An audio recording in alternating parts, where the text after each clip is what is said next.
I was a member of the National Definition Committee of the very first one of the surveys like this, going back to NALS.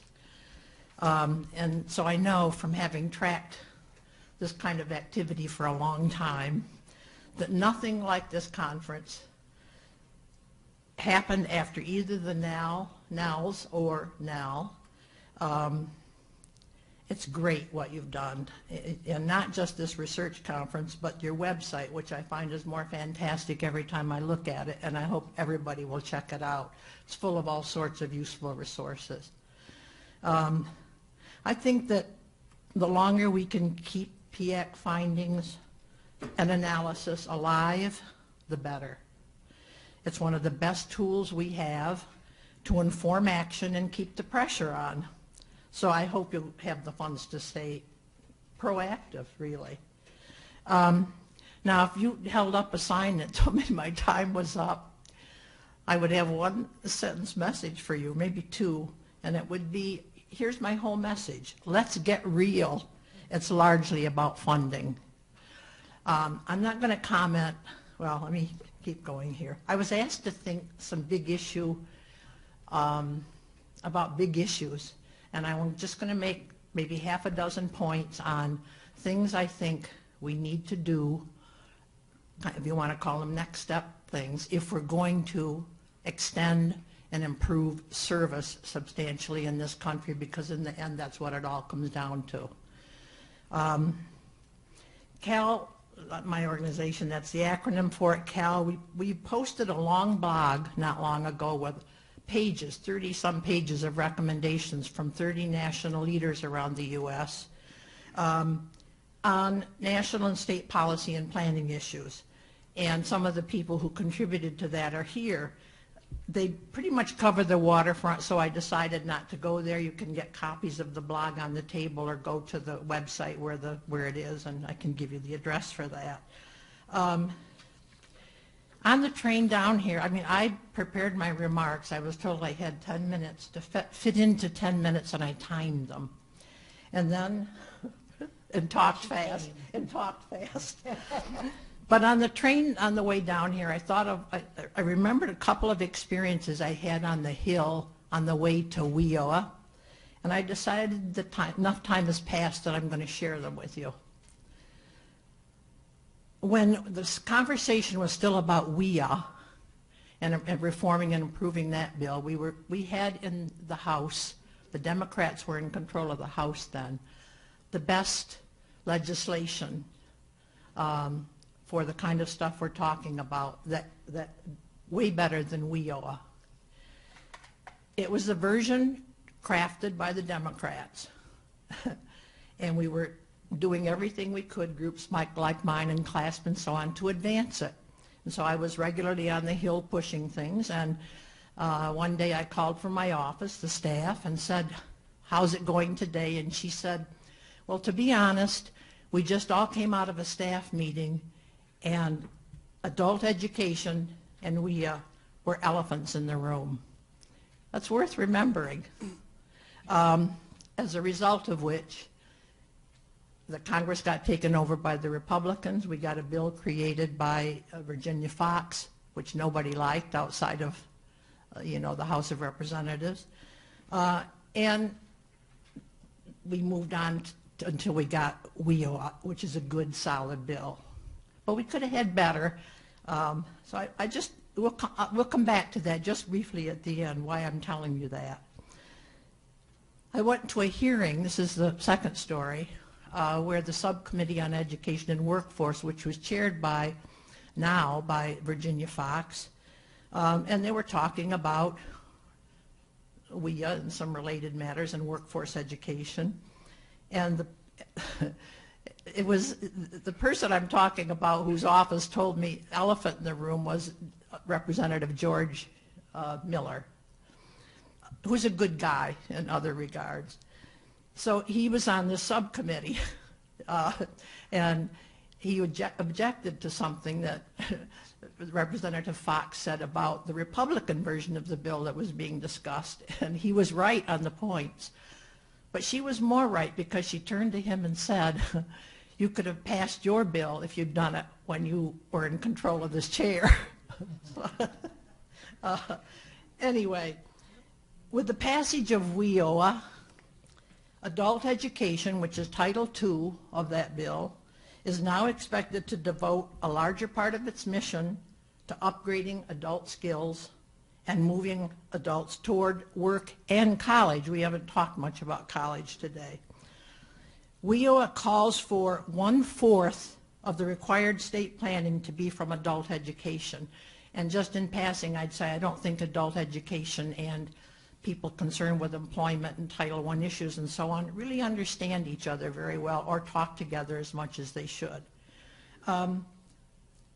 The best policy planning and program development and implementation of WIOA won't mean anything if we don't tackle the funding problem. It's our top priority. I'm on page 2. It's important to keep in mind that there's great skepticism around the country about whether the same thing will happen with PIAAC that happened with NALS or NAL. We just got to overcome the funding problem to prove them wrong, because that's a large part of the issue here. Here are the other big picture issues, though. PIAAC is primarily a story about adults, not kids. In the past, we've taken the attitude that if only we work on K-12, that'll take care of the adults. Well, it hasn't, and it won't. Our target clientele should be the many millions of out-of-school adults 16 and over who will make up our workforce for decades to come. An adult education program director from Pittsburgh sent me an email on this topic, and here's what she said. It's been one of my great frustrations that any talk about the need for adult and English language literacy always leads back to fixing K-12, which, even if it were possible, is irrelevant for the adults who need to build skills now. By the way, something someone said yesterday, I think the better characterization of our education system is to think of it as kind of a three-legged stool. K-12, adult education, and higher education. Adult education cuts across both of those, and it goes in other directions too. The adult education system's not as clearly defined as the other two parts because of the variety of provider-type institutions involved in it: CBOs, employment programs, churches, libraries, there's a long list of them. It's the first line of service, adult education, for low-skilled adults. Next point, adult education needs a much stronger voice in the political arena. We got a pretty weak one now, and it needs to elevate its profile to sort of get that. And our dealings with Congress, with the Department of Ed and other federal agencies, with state legislators, people we elect to Congress are essential in all of this. And PIAAC data can keep helping us make the case as we do that. Adult education is a nonpartisan issue in this country, even if it doesn't have a powerful voice. But we have allies in Congress. We need to keep working with them, both parties. Jack Reed and Ruben Hinojosa are two champions of adult ed, and they'll keep on being that. They get it, and so do a few others in both parties, including Republicans. Lamar Alexander, who as Secretary of Education oversaw the implementation of the National Institute for Literacy when it was enacted, and David Perdue, recently elected from Georgia, who chaired the National Commission on Adult Literacy and cares a lot about the subject. There definitely could be allies. So to sum up that point, WIA gives us opportunity, but unfunded opportunity. And a weak adult education presence on the Hill won't get us much beyond where we are now. We'll just keep tinkering at the edges and doing research for its own sake. A note about our service level in this country: it's shameful. Despite decades of evidence, we haven't even begun to scratch the surface in meeting the skill upgrading needs of adults, and especially low-skilled adults. PIAAC data reveals that 35 to 45 million U.S. adults tested at the lowest end of the skills spectrum. We're reaching about 1.4 million people today through Department of Ed funded programs, and maybe 2 million if we add adult education programs from some of the other federal agencies. We may have been too ambitious, but the National Commission on Adult Literacy, when it put out its report in 2008, called for serving, before there even was PIAAC data, 20 million adults by 2020 at a funding level of about 20 billion. And a principal voice in establishing that construct was a governor of a nearby state. I want to say something about the issue of barriers. There's been a lot said about that today. And my particular concern is whether we really rise to the occasion to serve low-skilled adults. I know. I keep going here because I'm about halfway through. I'll read this fast rather than try to sort of sound alive, so okay. We all press for serving low-skilled adults, but creaming is easier, cheaper, and faster, and higher-skilled adults are more apt to show up at the door. So it's not just a matter of funding, of having the funds and the programs and opening the doors. I don't think we've thought as much as we should have about how to identify the full range of cultural barriers that impede the participation and learning of low-skilled adults. And I'm thinking particularly about things that are affective in nature. Here's one I came up on recently which sort of shocked me. I'd be surprised if somebody here knows about it. In doing some work for UNESCO's Lifelong Learning Institute, I became aware of a strong connection between prolonged abuse and lack of caring in childhood, and whether low-skilled adults with such backgrounds will seek or value and then succeed in further education services. It's a 3-year ethnographic study done of a very large cohort in Ireland, where this link was not only established but for the first time, as far as I know, but found to have all sorts of implications for designing programs, support services, and instruction. I could tell you more about it, but I'll pass over the rest of this just to say it wowed me, that particular finding. I don't know anyone who's ever thought about stuff like that. I'm not talking about family literacy and that kind of thing here, and parents and children working together. I'm talking about understanding motivational needs, really. The title of the book, Learning Care Lessons, Literacy, Love, Care, and Solidarity by Maggie Feely, F-E-E-L-E-Y, if you want to look it up.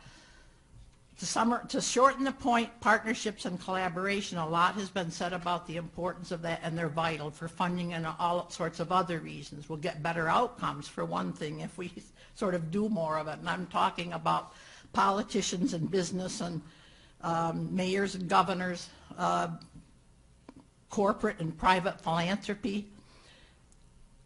A final point, funding is a matter of choice, even in this time of sequestration. One of the ground rules in Washington these days is no more money. Government officials, for obvious reasons, can't call for that, but we can. But our leaders still find ways to, quote, make choices, as in adult education provisions in the recent omnibus appropriations bill. They found a little more for adult ed, but it still leaves adult education 30 million short of where it was before sequestration. Congress makes choices all the time. This was pointed out to me by a top Labor Department official at the first PIAAC rollout event, actually. But we don't do very well in the competition for funds, and the PIAAC findings should scare us all into action. Those who control the purse strings will have to make trade-offs in deciding funding priorities on the Hill and elsewhere, and they make such trade-offs all the time, and we need to keep pressing them to do it. I could say more about this, but the only other point I have left is a recommendation to AIR about something I think will make its papers more effective for the future, and I'll just share my notes with them later.